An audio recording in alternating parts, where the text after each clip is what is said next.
താമരശ്ശേരി ചുരത്തിൽ ഗതാഗതക്കുരുക്ക് അനുഭവപ്പെടുന്നു. 6-ാം വളവിൽ കണ്ടെയ്നർ ലോറി കുടുങ്ങിയതാണ് ഗതാഗതക്കുരുക്കിന് കാരണമായത്. സമീർ, വീണ്ടും ഗതാഗതക്കുരുക്ക്. യാത്രക്കാർ വല്ലാതെ വലച്ചിലായിരുന്നു. ഓണം കൂടിയാണ്, ബുദ്ധിമുട്ടാണ്. എന്താണ് ഇപ്പോൾ അവിടെ ഗതാഗതക്കുരുക്ക് ഏത് രീതിയിലുണ്ട്? അത് പരിഹരിക്കാനുള്ള എന്തെങ്കിലും നീക്കം ഉണ്ടാകുന്നുണ്ടോ?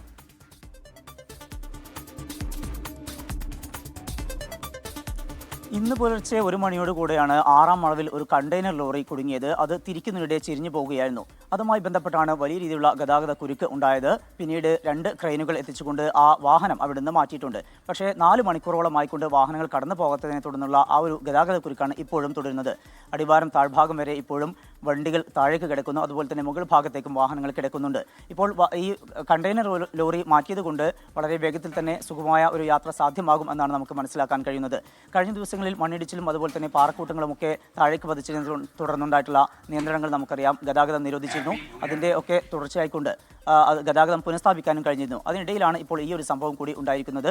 മറ്റൊരു പ്രധാനപ്പെട്ട കാര്യം സ്മിത സൂചിപ്പിച്ചതുപോലെ ഓണാഘോഷത്തിൻ്റെ നിറവിലേക്ക് മലയാളികൾ എത്തിയിരിക്കുന്നു. അതുകൊണ്ട് തന്നെ വലിയ രീതിയിലുള്ള യാത്ര ആളുകൾ നടത്തുന്നുമുണ്ട്. വയനാട്ടിലേക്ക് പോകുന്നു, അതുപോലെ കോഴിക്കോട്ടേക്ക് വരുന്നു. അങ്ങനെ വലിയ രീതിയിലുള്ള യാത്രക്കാരുണ്ട്. അത് ഇപ്പോൾ ഈ ഒരു കുരുക്ക് വാഹനം നീക്കിയെങ്കിലും ആ കുരുക്ക് തുടരുന്ന ഒരു സാഹചര്യമാണുള്ളത്. അതുപോലെ തന്നെ കഴിഞ്ഞ ദിവസം ഉണ്ടായിട്ടുള്ള മണ്ണിടിച്ചിലിനെ തുടർന്ന് ഈ വ്യൂ പോയിന്റിലൊക്കെ യാത്രക്കാർക്ക് നിരോധനം ഏർപ്പെടുത്തിയിട്ടുണ്ട്. അവിടെ വിനോദസഞ്ചാരികൾ ഇറങ്ങരുത്, അവിടെ വാഹനങ്ങൾ നിർത്തരുത് എന്നുള്ള കർശനമായിട്ടുള്ള നിർദ്ദേശം തുടരുന്നുണ്ട്.